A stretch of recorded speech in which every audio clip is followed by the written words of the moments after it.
देखो आज हम तुमको क्वाड्रेटिक इक्वेशन अर्थात द्विघात समीकरण पढ़ाएंगे। क्वाड्रेटिक इक्वेशन अर्थात मतलब द्विघात समीकरण आखिरकार है क्या। द्विघात समीकरण आप लोगों को तो मालूम होगा, मतलब आप लोग पढ़ चुके हैं अपनी मतलब कोचिंग सेंटर में पढ़ चुके होंगे कि द्विघात समीकरण आखिरकार है क्या।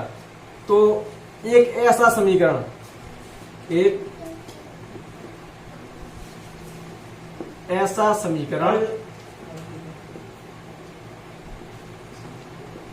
जिसमें डबल पावर होती है उसको हम द्विघात समीकरण बोलते हैं।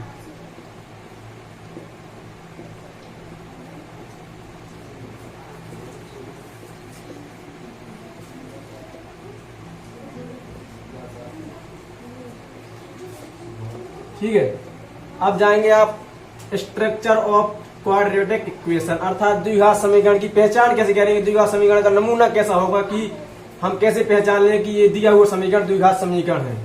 तो बात होती है स्ट्रक्चर ऑफ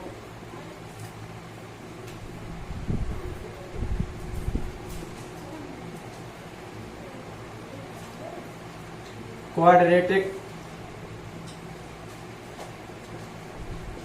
इक्वेशन अर्थात इसको बोलते हैं द्विघात समीकरण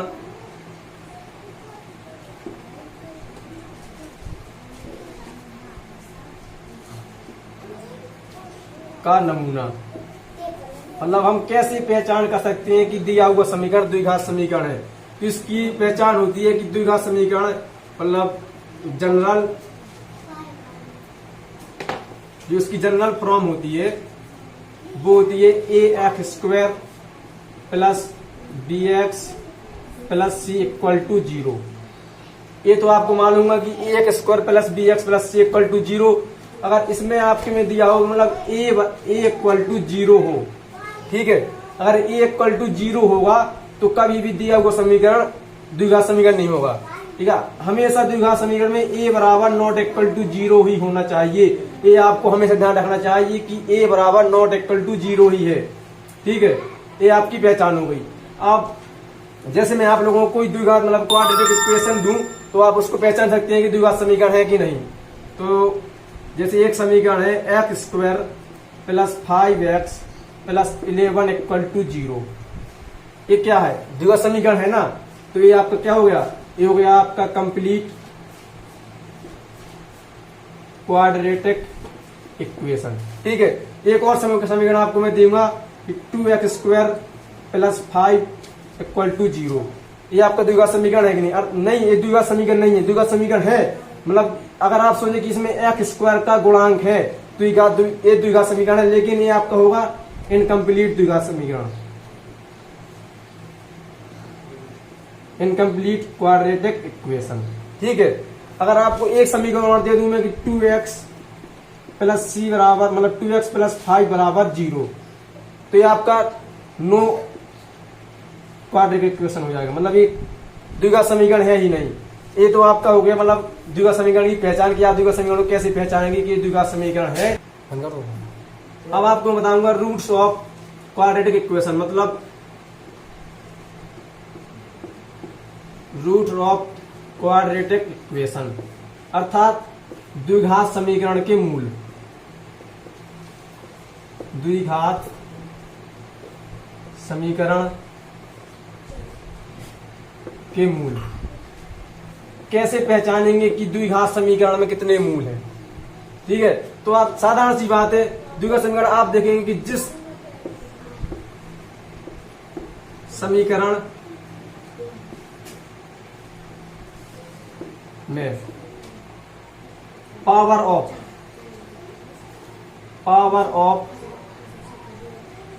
क्वाड्रेटिक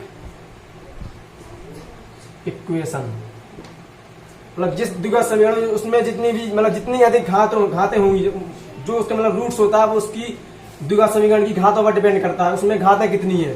तो अगर मतलब जितनी सबसे बड़ी घात होगी उसी पर डिपेंड करेगा कि मतलब द्विघात समीकरण में मूलों की संख्या कितनी है। जैसे आपको मैं इक्वेशन दे दूं कि x² plus 3x plus 2 equal to 0, इसमें आप बता देंगे कि इसमें घात मूल कितने हैं। तो इसमें मूल कितने होंगे, मूल इसमें होंगे केवल 2, ठीक है, रूट्स, क्योंकि इसमें सबसे बड़ी घात क्या, सबसे बड़ी घात क्या है 2 है, तो 2 आपकी सबसे बड़ी घात है, तो इसकी मूल संख्या कितनी हो गई 2, ठीक है। ये आपको समझ में आ गया हो गया। अब मैं आपको बताऊंगा रूट्स ऑफ मेथड, अब बताऊंगा रूट्स ऑफ मेथड, ठीक है। अब मैं आपको बताने वाला हूं रूट्स ऑफ मेथड, मतलब रूट्स ऑफ मेथड मूल ज्ञात करने की विधि, मतलब मूल को आप कैसे ज्ञात करेंगे कि द्विघात समीकरण में मूल कैसे है, पॉजिटिव है या नेगेटिव है, मतलब मूल संख्या कितनी है, तो आपको बताऊंगा रूट्स ऑफ मेथड। तो रूट्स ऑफ मेथड की मतलब कितनी विधि है, केवल टोटल 3 विधि है। आपको मैं जितने भी मतलब टीचर कोचिंग पढ़ाते हैं वे आपको केवल 2 ही विधि बताएंगे, एक तो बताएंगे आपको वो फैक्टर मेथड, एक बताएंगे सीधाचार, ठीक है। मैं एक आपको और अलग तरीके से मेथड बताऊंगा जो मतलब आपने अभी तक सुना भी नहीं होगा। वो जो मेथड है वो आपका केवल जो थर्ड मेथड है वो आपका मतलब बैंकों में जो बैंकों के मैनेजर होते हैं वो उसका उपयोग करते हैं। मतलब आपसे अगर आपसे कोई रास्ते में मतलब कोई द्विघात समीकरण बोल दे कि ये आपको मतलब इस द्विघात समीकरण में मूलों की संख्या कितनी है और मूल संख्या नेगेटिव होगी या पॉजिटिव होगी, तो आप वहीं पर खड़े खड़े उस द्विघात समीकरण का आंसर दे देंगे कि इसमें द्विघात समीकरण मतलब मूल संख्या कितनी है और नेगेटिव है या पॉजिटिव, ठीक है। तो मैं आपको बता रहा हूं पहली विधि है फैक्टर मेथड, मतलब इसका आप हिंदी में बताएंगे गुणनखंड विधि,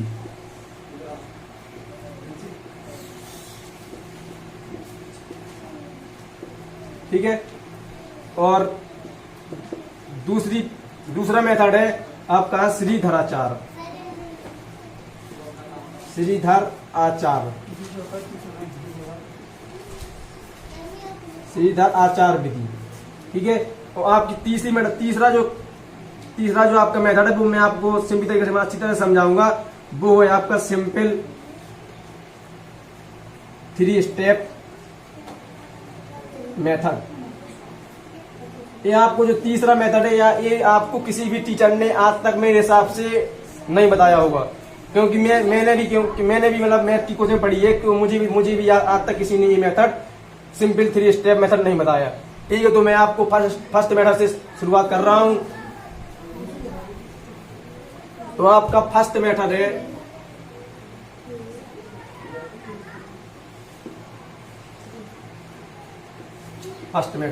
आपका है फैक्टर मेथड, ठीक है। फैक्टर मेथड में आपको कुछ नहीं करना, केवल जैसे आपको मैं द्विघात समीकरण दे रहा हूं, द्विघात समीकरण है x² + 5x + 6 = 0, ठीक है। ये तो आपको समझ में आ गया होगा कि ये दिया हुआ समीकरण द्विघात समीकरण है, मतलब क्वाड्रेटिक इक्वेशन है। तो आप इसके हमने जैसे कोई भी टीचर आपको कोई क्वेश्चन दे रहा है, उसमें ये वाला समीकरण दिया है, तो वो कह रहा है कि इसके आप मूल ज्ञात कीजिए, तो आपको सिंपल सी बात है, कुछ नहीं करना, आपको केवल ये देखना है कि जो इसका मध्य पद है, मध्य पद का आपको ऐसे मतलब ऐसे भागों में बांटना है कि उसके जोड़ने या घटाने में 5 आ जाए या गुणा करने में 6 आ जाए, तो ठीक है। तो इसमें आपको सिंपल चीज है कि 3 × 2 बराबर होता है 6 और 3 + 2 बराबर होता है 5। तो सीधा समीकरण है कि आप लिखेंगे x² + 3x + 2x + 6 = 0, ठीक है। तो आप इसमें देखो दो को जोड़ा बन रहे हैं, दो को जोड़ा है, तो अब इसमें क्या कॉमन है, इसमें x कॉमन है, x कॉमन लेंगे x + 3 आएगा, इसमें 2 कॉमन लेंगे तो इसमें x + 3 आएगा = 0, ठीक है। इतना हो गया।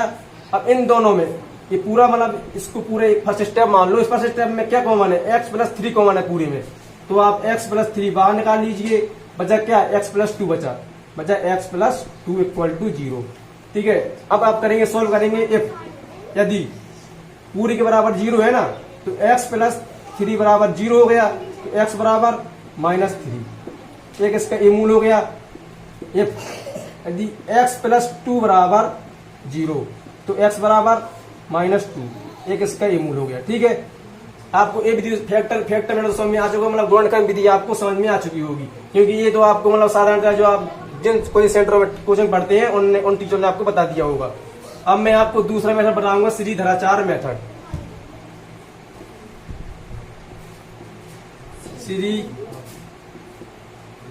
श्रीधराचार्य विधि, ठीक है। ये आपका सेकेंड मेथड है, क्या बता रहा था मैं कि आपको सेकेंड मेथड श्रीधराचार्य विधि से आपको द्विघात समीकरण का सॉल्यूशन बता रहा था। तो जैसे आपको मैं कोई द्विघात समीकरण दे रहा हूं कि x square plus 5x plus 6 equal to 0, ठीक है, ये तो आपका द्विघात समीकरण हो गया। अब आपको ये मालूम होना चाहिए कि द्विघात मतलब श्रीधराचार्य मेथड को आप किस विधि से सॉल्व करेंगे। तो इसका पहले जो मतलब समीकरण है, इस समीकरण को आप पहले काट दीजिए, वो आपको मैं बाद में बताऊंगा।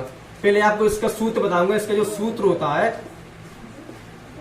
तो वो होता है x बराबर minus b plus minus under root b square minus 4ac upon 2a, ये इसका फॉर्मूला होता है, ठीक है। तो इस फॉर्मूले के हिसाब से आपको द्विघात समीकरण को सॉल्व करना है। और जैसे मतलब कभी कभी प्रॉब्लम आती है आप लोगों की ये मतलब आपको जैसे कोई भी टीचर कोचिंग पढ़ा रहा है तो उसमें कोई प्रॉब्लम आती है कि प्लस माइनस है क्या, मतलब प्लस माइनस रखा क्यों है। तो प्लस माइनस का मतलब ये होता है कि आपने मतलब कोई वर्गमूल पढ़े होंगे, जैसे आपको एक्स स्क्वायर बराबर 25 दिया है तो एक्स का मान क्या होगा, तो आप एक्स का मान यही लिखे ना कि प्लस माइनस 5 होगा, ठीक है। मतलब लगभग में एक्स का मान है प्लस होगा या माइनस होगा, मतलब ये पॉजिटिव होगा या नेगेटिव होगा।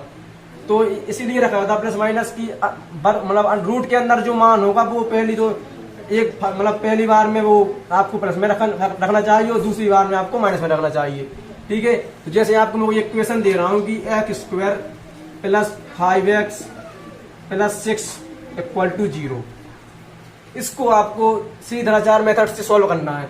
तो पहले तो आपको पता होना चाहिए कि द्विघात समीकरण की मतलब पहचान क्या होती है। द्विघात समीकरण की पहचान क्या होती है आपको मालूम है कि ax square plus bx plus c equal to 0, ठीक है। एक्स स्क्वायर क्या हो गया, एक्स स्क्वायर में हो गया एक्स स्क्वायर का गुणांक, उसमें क्या है a, ठीक है। एक्स का गुणांक, एक्स का गुणांक अपना आपका इसमें है b, ठीक है। जो कांस्टेंट मान है, जो आपका कांस्टेंट मान है वो c, मतलब अचर पद। अचर पद में मतलब वैसे तो भी तीनों अचर पद है लेकिन ये कोएफिशिएंट मान होते हैं, मतलब चर पद, क्योंकि इसमें एक्स स्क्वायर मतलब चर पद मतलब होता है इसमें एक्स वाई जेड कोई भी आ जाए, उसमें एक्स का गुणांक हो, वाई गुणांक हो, जेड गुणांक हो, वो मतलब किसी भी नंबर में एक्स का या वाई का जेड का मतलब मल्टीप्लाई हो तो वो आपका कोएफिशिएंट मान हो जाता है, मतलब चर पद हो जाता है। जैसे इसको आप सोल्व करो, x square plus 5x plus 6 equal to 0, ठीक है।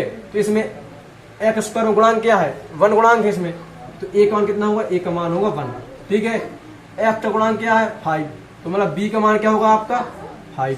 तो सी कांस्टेंट मान आपको बताइए, सी बराबर क्या होगा 6, ठीक है। आप कुछ नहीं करना, सीधे आपको सिंपल सी चीज है, एक्स बराबर सीधे आप उसका फॉर्मूला लगाइए minus b plus minus under root b square minus 4ac upon 2a, ठीक है।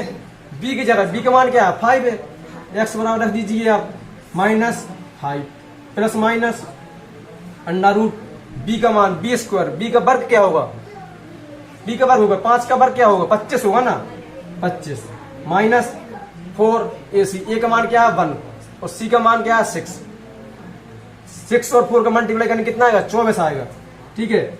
बाई 2a और ए का मान कितना है 1, मतलब 2 मल्टीप्लाई 1, ठीक है। आप देखेंगे आप x बराबर minus 5 plus minus under root 25 minus 24 by क्या होगा 2, ठीक है। आप उसी पहले अगर आप 25 माइनस 24 कितना होगा 1 होगा, तो सिंपल ही बात है, एक्स बराबर क्या हो जाएगा माइनस 5 प्लस माइनस 1 अपॉन 2, ठीक है। ये आपका समीकरण सॉल्व हो गया, ठीक है। यहाँ पर दिखाई रहा नीचे मतलब दिखाई दे रहा आपको, थोड़ी इस समीकरण से ऊपर आपको सॉल्व करके बता रहा हूं मैं आपको। नीचे आपका मान क्या आया था x बराबर minus 5 plus minus root 1 upon 2 आया था ना, जस्ट वही रखा है जो आपका नीचे मान आया था, ठीक है। कुछ ही बात नहीं है, आपका एक का वर्ग क्या होता है 1 होता है, तो x बराबर क्या आएगा माइनस 5 प्लस माइनस 1 बाई 2, ठीक है। अब मैंने आपको क्या बताया था, आपको बताया था कि जो इसका प्लस माइनस है, प्लस माइनस का चिन्ह रखा, आपको एक बार प्लस करना है एक बार माइनस करना, मतलब एक बार आपको पॉजिटिव संख्या लेनी है एक बार आपको नेगेटिव संख्या लेनी है, ठीक है। तो क्या करेंगे x बराबर -5, अगर आप पहले पॉजिटिव लीजिए +1 हो गया, ठीक है, y2 हो गया, तो x बराबर क्या होगा -4/2 मतलब 2 माइनस, मतलब इसका मूल आया जो एक मूल हो गया आपका x -2, ठीक है। अब एक बार लेंगे आप, ये हो गया आपका पॉजिटिव। अब लेंगे आप नेगेटिव। नेगेटिव में क्या करेंगे आप, दिया सीधा आपका x बराबर -5। अब आपको क्या नेगेटिव लेना है, तो प्लस आपका पॉजिटिव हो गया, बचा नेगेटिव, -1 कर लीजिए, ठीक है, बाई 2। x बराबर क्या होगा -1 और -5 क्या होगा -6, तो -6/2 क्या हो गया, x बराबर -3। एक तो आपका ये मेथड हो गया। इस मेथड से आपके किसी भी क्वाड्रेटिक इक्वेशन के द्विघात समीकरण के मूल ज्ञात हो जाएंगे। अब आपको मैं जो थर्ड मेथड बताने वाला हूं वो आप तक आपको किसी भी टीचर ने नहीं बताया होगा, उसको आप ध्यान से सीख लो, आपकी नैया पार हो जाएगी द्विघात समीकरण में, वो आपको बता रहा हूं मैं। सिंपल 3 स्टेप मेथड, ठीक है। इसमें आपको कुछ नहीं करना, केवल आपको मैं जो बताऊंगा आपको वही समझना है। सिंपल 3 स्टेप मतलब जो द्विघात समीकरण सोल्व होगा वो केवल 3 स्टेप में होगा। जैसे आपको मैं कोई द्विघात समीकरण दूं x² + 5x + 6 = 0, ठीक है। आप फर्स्ट स्टेप में क्या करना है आपको, इसे यहां पर लिख दीजिए फर्स्ट स्टेप। फर्स्ट स्टेप में आपको कुछ नहीं करना, केवल आपको ये देखना है कि इसमें x² का गुणांक और कांस्टेंट मान क्या है। कांस्टेंट मान 6 से x गुणांक कितना बने, इसको आप मानेंगे a, इसको मानेंगे b, इसको मानेंगे c, ठीक है। तो फर्स्ट स्टेप में क्या होता है कि a × c होगा, ठीक है। a × c बराबर क्या होगा, a c ही प्राप्त होगा ना आपको। अगर आप a और c का गुणा कराएंगे तो a और c प्राप्त हो गया। तो a का मान कितना है 1 और c का मान कितना है 6 बराबर 6, ठीक है। फर्स्ट स्टेप में ओनली आपको इतना ही करना है, ठीक है। अब आप जाएंगे सेकेंड स्टेप में। सेकेंड स्टेप में केवल आपको कुछ नहीं करना। सेकेंड स्टेप में आप ये करना है कि उसका जो दिया हुआ द्विघात समीकरण का जो मध्य मान है उसको आपको ऐसे टुकड़ों में बांटना है कि मतलब जोड़ने, मतलब एडिशन करने में या सब्ट्रैक्शन करने, मतलब जोड़ने या घटाने में आपका 5 प्राप्त हो जाए। तो ऐसा क्या, कोई संख्या है 3 और 2 है, अगर आप 3 और 2 का मल्टीप्लाई करेंगे 6 आ जाएगा, तो 3 और 2 को एड करेंगे जोड़ेंगे तो आपका 5 हो जाएगा, ठीक है। तो कुछ नहीं करना, आप यहाँ पे आपको थोड़ी सी मतलब भाषा लिखनी पड़ती है कि दिए हुए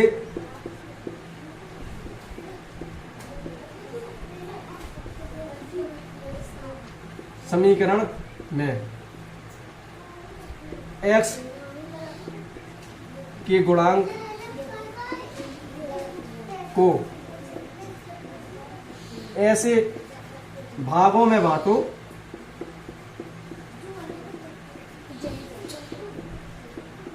कि उसको जोड़ने या घटाने में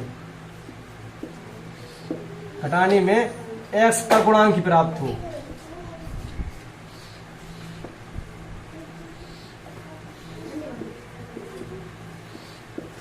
ठीक है, हो गया। दिए हुए समीकरण में x के गुणांक को ऐसे भागों में बांटो कि उसको जोड़ने घटाने में x का गुणांक ही प्राप्त हो, ठीक है। तो आपको कुछ नहीं करना, ये आपका सेकेंड स्टेप हो गया। थर्ड स्टेप में आप जाइए, इसको मैं मिटा दे रहा हूं, ऊपर आपको थर्ड मेरा बताऊंगा क्योंकि नीचे जगह थोड़ी कम है। थर्ड मेथड आपका क्या है, थर्ड स्टेप। थर्ड स्टेप में जैसे आपने उसका मान लिया, उसका कांस्टेंट मान क्या था, कांस्टेंट मान था उसका 6, ठीक है। अब आपने जो आपका मध्य मान था उसका मध्य मान था 5, आपने ऐसे टुकड़ों में बांटोगे उसकी जोड़ने घटाने में 5 भी प्राप्त हो। देखो एक 3 होगा, एक 2 होगा, तो जैसे आपने मान लिया एक हो गया 3, एक हो गया 2, ठीक है। अब मैं कह रहा हूं कि इसके जो मूल होंगे वो हमेशा नेगेटिव होंगे, तो आपको ये तो मालूम होगा नहीं कि ये नेगेटिव के होंगे या नेगेटिव होंगे या पॉजिटिव होंगे। तो वो बस इसमें केवल वही बात है जो मैं आपको इसके बाद बताऊंगा, केवल आपको वही समझना है कि नेगेटिव या पॉजिटिव क्यों होंगे, ठीक है। तो इसको आप खत्म कर दीजिए, मतलब इसके मूल तो -3 to -2 हो गया। अब आपको मैं बताऊंगा जो कि आपको इम्पोर्टेंट समझना है कि इसकी मतलब मान मतलब पॉजिटिव या नेगेटिव क्यों होंगे। तो आपको पता है कि द्विघात समीकरण ax² plus b x plus c equal to 0 होता है। ठीक है, तो आप केवल ये देखना है कि इसमें इनके मध्य में मतलब चिन्ह मतलब साइन कौन कौन से हैं। ये साइन प्लस का, ये साइन, इसमें साइन कितने हैं, ये हो गया आपका साइन 1 हो गया, ये हो गया आपका साइन 2 हो गया। ठीक है, आपकी केवल इसके मतलब मूल जो मतलब उसके रूट्स होते हैं, मूल होते हैं, आप केवल उसके चिन्ह पर डिपेंड करते हैं। जैसे सेकंड साइन क्या, साइन सेकंड से करो आप, साइन सेकंड, अगर साइन सेकंड आपका प्लस होगा मतलब पॉजिटिव होगा, साइन सेकंड आपका अगर पॉजिटिव होगा तो आपके या तो उसके रूट्स मतलब उसके मूल या तो आपके प्लस प्लस होंगे या माइनस माइनस होंगे, है ना, होंगे ना, प्लस प्लस होंगे या माइनस माइनस होंगे। तो जो सेकंड साइन होता है वो आपका डिपेंड करता है फर्स्ट साइन पर। फर्स्ट साइन इसमें केवल आपको दिमाग लगाना है आपको केवल फर्स्ट साइन को ही समझना है, जो मतलब आपका चिन्ह पहला होता है। देखो अब मैं बताऊंगा, अगर आपका फर्स्ट साइन अगर आपका पॉजिटिव है, जैसे आपका यहाँ पे दिया गया पॉजिटिव, अगर आपका फर्स्ट साइन पॉजिटिव है, ठीक है, अगर आपका फर्स्ट साइन पॉजिटिव है तो उसके मूल ज्ञात होंगे वो हमेशा आपकी नेगेटिव ही होंगे। चाहे जो भी द्विघात समीकरण हो आप उसको सॉल्व कर लेना, आपकी जो उसकी मूल प्राप्त होंगे केवल माइनस माइनस ही प्राप्त होंगे। माइनस में जैसे आपका -3t -2 आगे समीकरण -3 और -2 आया था ना, वही मैं बात कर रहा हूं। अगर आपका साइन जो फर्स्ट होगा वो अगर आपका नेगेटिव होगा तो हमेशा उसके मान पॉजिटिव ही आएंगे। वो आपको मैं अभी बताऊंगा, एक समीकरण देके बताऊंगा, आपको सॉल्व करूंगा उसको। ठीक है, ये आपको समझ में आ गया कि मतलब जो उसका साइन मतलब फर्स्ट होगा वो पॉजिटिव होगा तो उसके हमेशा उसकी जो हमेशा मूल निकलेंगे वो हमेशा नेगेटिव होंगे दोनों। अगर आपके साइन फर्स्ट में नेगेटिव चिन्ह है तो वो हमेशा आप जो आपके उसके मूल प्राप्त होंगे वो पॉजिटिव चिन्ह के साथ प्राप्त होंगे। ठीक है, अब मैं आपको एक इक्वेशन दे रहा हूं, उसमें आप देखना x² - 17x + 72 = 0। ठीक है, अब आपको जैसे कोई कहीं भी मतलब कोई मैथ वाले स्टूडेंट मिल जाता है, आपसे किसी ने पूछ लिया कि उसने आपको द्विघात समीकरण बताया, उसने कहा कि मतलब इस समीकरण में मूल मतलब कैसे होंगे, पॉजिटिव होंगे या नेगेटिव होंगे। तो आपको कुछ नहीं देखना, आपको केवल उसने आपको द्विघात समीकरण बोला, ठीक है, तो आपको केवल सोचना ये है कि उसने मतलब द्विघात समीकरण बोला क्या और उसका फर्स्ट साइन आखिरकार है क्या। उसका जो फर्स्ट चिन्ह होगा आपको ये देखना है, इसको बाद में डिपेंड, इस पर बाद में वो डिपेंड करेगा। आपको केवल ये देखना है कि फर्स्ट साइन नेगेटिव है या पॉजिटिव।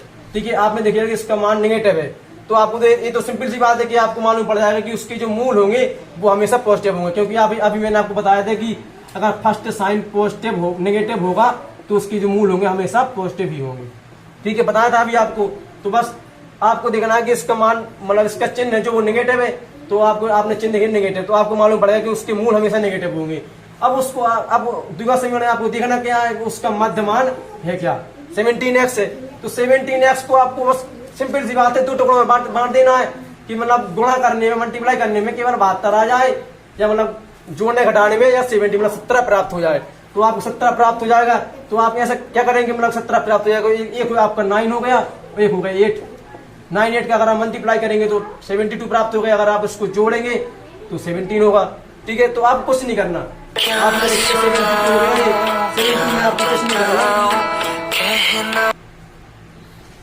72 में आप जैसे 72 है तो इसमें आपने इसमें कर लिया कि आपको प्राप्त होगा 9 होगा, फिर आप एक 9 प्राप्त होगा, एक 8 प्राप्त होगा। ठीक है, तो आपको मालूम है कि चिन्ह क्या है, चिन्ह नेगेटिव है, तो बस सीधे रख दीजिए, सिंपल सी बात है, -8 -9 हो गया उसकी रूल।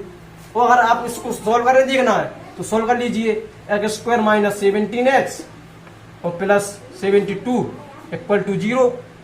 सोल्व कर लीजिए इसको, x² हो जाएगा -9x हो जाएगा, और नहीं अच्छा माइनस का साइन, हाँ थोड़ी गलती हो गई यहाँ पे, इसके जो मूल ज्ञात होंगे वो हमेशा पॉजिटिव होंगे। क्या था कि x² - 9x - 8x + 72 = 0। ठीक है, तो इसमें क्या है आपका, इसमें x कॉमन है, साधारणतः x कॉमन ले लेंगे आप, x कॉमन ले लिया, -9 बचा।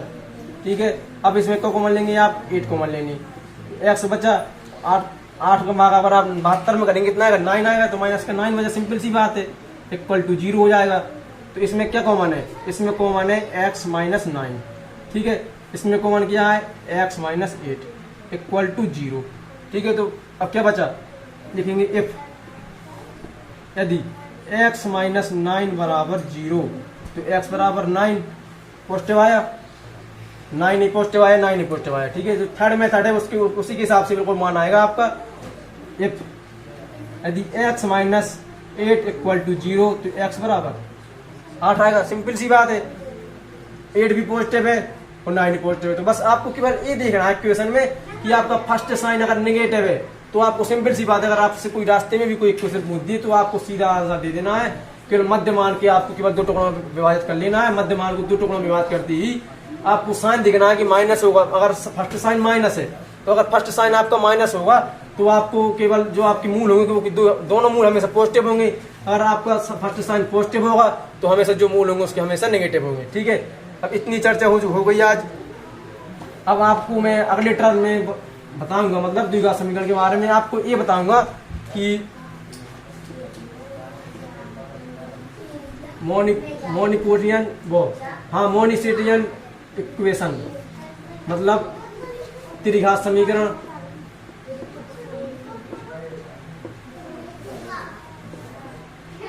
ठीक है, इसमें आपको मैं बताऊंगा अल्फा, बीटा, गामा, इन तीनों का यूज करते हुए बताऊंगा। इसका मतलब समीकरण का स्ट्रक्चर क्या है? स्ट्रक्चर सीधा सी बात होता है ax³ plus bx² plus cx plus d equal to 0। बस सीधी सी बात है, ax³ plus bx² plus cx plus d equal to 0 होता है।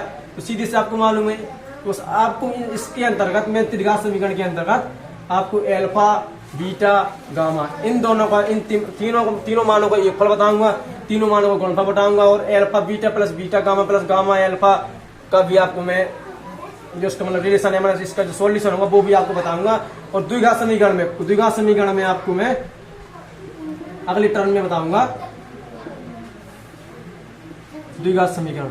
इसके द्विघात समीकरण के बारे में आपको मैं क्या बताऊंगा, क्या अल्फा और बीटा इन दोनों का योग बताऊंगा, इन दोनों का मल्टीप्लाई मतलब गुणनफल बताऊंगा। ठीक है, तो आपको अभी थोड़ी टाइम है तो मैं लिख दे रहा हूँ कि अल्फा प्लस बीटा बराबर होता है माइनस के b/a होता है, अल्फा इंटू बीटा बराबर होता है c/a। क्लास खत्म। आपको मैं अगले टर्म में जो चर्चा होगी वो आपको मैं अच्छी तरह से बताऊंगा, समझाऊंगा। जो आपको समझ में ना आए वो आप मुझसे संपर्क कर सकते हैं कि मतलब हाँ मतलब ये समझ में नहीं आया, यहाँ पे वो थोड़ी मिस्टेक है, यहाँ पे ये मिस्टेक है। आप मुझे बता सकते हैं कि आपको कहाँ मिस्टेक है। आपको वो तो मतलब जो थर्ड स्टेप बताया, आपको थर्ड स्टेप आपको मैंने जो बताया है उसको केवल आपको अच्छी तरह से सीखना है, क्योंकि वो आपको हमेशा जो मतलब बैंकों में जो मैनेजर होते हैं उसका यूज हमेशा थर्ड स्टेप जो आपको बताया उसका यूज ही करते हैं बैंक मैनेजर। ठीक है, तो थर्ड स्टेप में कोई हार्ड मतलब बात नहीं है, कोई कठिन बात नहीं है उसको मतलब उसका सॉल्यूशन करने में। सीधी सी बात है, आपको उसका मतलब जो उसका साइन होगा फर्स्ट साइन है वो फर्स्ट साइन देख लेना है। फर्स्ट साइन नेगेटिव है तो उसके रूट्स होंगे जो मूल होंगे वो हमेशा पॉजिटिव होंगे। अगर उसका फर्स्ट साइन पॉजिटिव है तो आपको सिंपल सी बात मालूम पड़ा है कि उसके जो रूट्स होंगे वो हमेशा नेगेटिव होंगे। बस आज की कहानी यहीं पे खत्म है। आगे टर्न में आपको मैं बताऊंगा इसके बारे में और भी विस्तार से बताऊंगा। आपको मोनिफिकेशन मतलब त्रिघात समीकरण के बारे में बताऊंगा। ठीक है।